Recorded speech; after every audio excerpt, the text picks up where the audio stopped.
초연결 시대 글로벌 HR을 관통하는 가장 정제된 화두들을 심도 깊게 전합니다. 캐럿 HR 캐스터 미아입니다. 오늘은 AI 시대 인재 육성에 대한 HR의 역할과 고민에 대한 이야기를 함께 나누려고 합니다. 많은 조직들이 지난 몇 년 사이 AI 도구를 도입했고 시스템을 구축하고 프로세스를 자동화했습니다. 이제 AI 시대라는 말이 익숙할 정도로 정말 빠른 변화 속에 자리하고 있는데요. 하지만 정작 우리가 기대하는 만큼 현장에서의 이 일하는 모습은 크게 달라지지 않은 것도 현실입니다. 이 현실적인 간극은 왜 생기는지, 그리고 이 시점에서 HR은 무엇을 해야 하는지에 대한 이야기를 나누려고 합니다. 2025년 4월 소피파이 CEO는요, 전 직원에게 이제 AI 활용은 소피파이의 기본 역량입니다 라는 제목의 메모를 발송했는데요. 이 메모의 핵심 내용은요, 팀에서 인원을 더 뽑아달라거나 리소스를 요청할 때는 왜 이 일을 AI로 해결할 수 없는지부터 증명해야 합니다 라는 내용이었습니다. 이 소피파이의 단편 사례로 우리가 확인할 수 있는 거는요,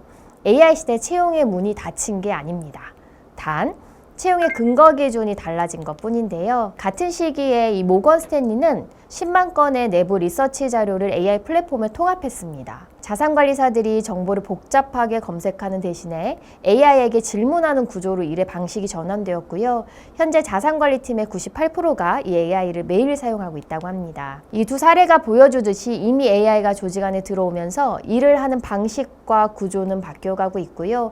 자연스럽게 사람에게 기대하는 역할과 수준, 그리고 내용이 달라졌다는 겁니다. 단순하고 반복적인 실행은 이제 AI가, 그리고 대신에 사람에게는 최종 판단력, 그리고 정보를 꿰어 맞추는 해석력, 그리고 고객과의 신뢰 능력을 더욱더 사람에게 기대하는 요구 역량으로 변할 겁니다. 그런데 여기에서 오는 문제는요, 과연 우리가 요구하는 이 판단력과 해석 능력은 어떻게 만들어 줄 것인가인데요. 이제는 과거 이야기가 됐지만 신입사원들은 보통 단순 반복 업무부터 시작해서 선배들에게 도제식으로 우리가 배워가면서 성장했습니다. 보고서 초안을 직접 써보고 원시 데이터를 낑낑대면서 우리가 정리하고 관련 자료를 취합하는 그 과정 속에서 전체 업무가 돌아가는 맥락을 배우고 일에 대한 감각을 익힐 수 있었는데요. 하지만 지금은 이 과정을 AI가 통째로 대신해주고 있습니다. 효율은 엄청나게 높아졌지만 과거 그 비효율 속에서 자연스럽게 길러지던 것들, 예를 들어서 AI가 내놓은 그럴싸한 결과물에서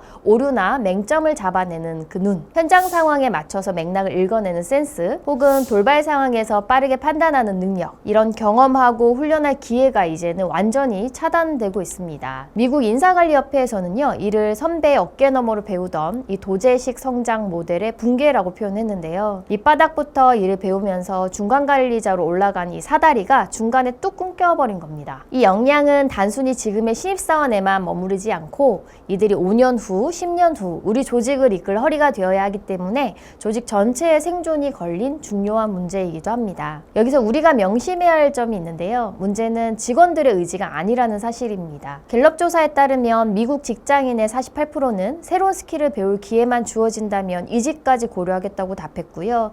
포춘 500대 기업의 CHRO의 72%도 향후 3년 안에 AI가 일자리를 크게 대체할 것이라고 전망했습니다. 다만 우리 회사의 교육 프로그램이 미래에 필요한 역량을 실제로 키워주고 있다고 확신한 CHRO는 고작 2%에 불과했습니다. 구성원들은 바뀐 환경에 맞춰서 달릴 준비가 되어 있습니다. 정작 방향을 잡지 못하고 있는 건 우리 조직일 수도 있습니다. 핵심은 이겁니다.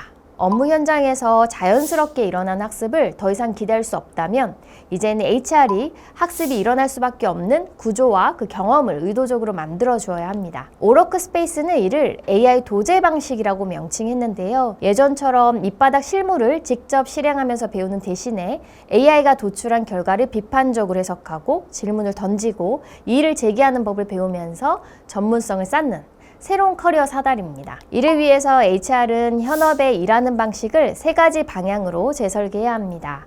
첫째, 결과물 크로스체크 경험 설계. AI의 결과물을 그대로 믿지 않고 그 결과가 도출된 근거와 데이터를 역으로 추적해서 검증해보는 훈련을 시켜야 합니다. AI가 낸 답을 과거의 실제 성공과 그리고 실패 사례와 나란히 놓고 차이점을 분석해보게 하는 겁니다. 둘째, AI의 추천에 반론 제기하기. AI 알고리즘이 내린 판단을 우리 조직의 특수한 상황과 기준에 비추어서 검토하고 맥락에 맞지 않는 부분에 대해서 의도적으로 이의 제기를 걸어보는 세션을 운영하는 겁니다. 셋째, AI가 손대지 못하는 예외 상황 던져주기.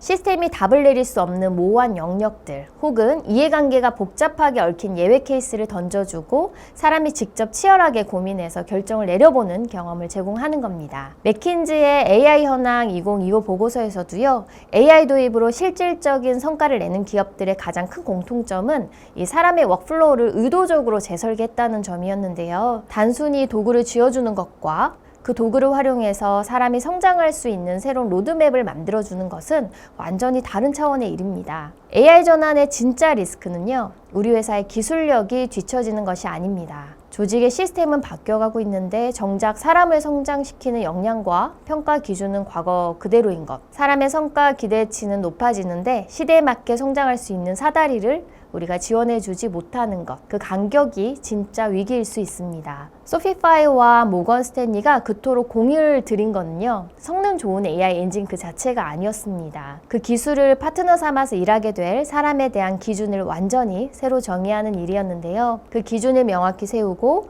구성원들이 그 높은 기준에 맞춰서 도약할 수 있도록 일하는 경험을 다시 설계하는 것, 그것이 바로 지금 HR이 주목해야 할 부분입니다. 오늘 이야기가 여러분의 조직에서 우리는 AI 시대에 맞는 성장 로드맵을 가지고 있는가? 라는 질문을 치열하게 꺼내는 계기가 되기를 바라면서 HR 캐스터를 마치겠습니다. 감사합니다.